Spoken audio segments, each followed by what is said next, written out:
قلنا باسم ربي نبدأ البادئة. بسم الله الرحمن الرحيم. ودع يا هذه الدنيا، ودعه ما دام الوطن ما زال في به غريم. القارعة، ما أدراك ما القارعة؟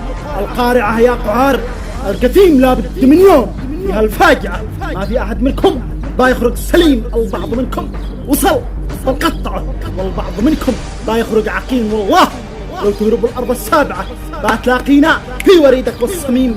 بانغزي مرة ثاني وثالثة ومرة رابعة. هات نتراجع يا شياطين الرجيم، ارحلوا من بلادي وأرض ربي واسعة، ولا تحملوا الجزء الوخيم، ولا تحملوا الجزء الوخيم. خلاص في صبر قد البطون شابعة. تاحت لك الفرصة قبل ما تبكوك الحريم. في ساعة الشدة باي مص اصبعه وباي يرضع وباي يبكي كالطفل الفطيم. قولوا لسيدكم كالمرأة المرضعة في داخل الحفرة كالطفل اليتيم. في داخل حرب قد لقى مزرعة الشاب والشايب وذاك الورع الوسيم. في داخل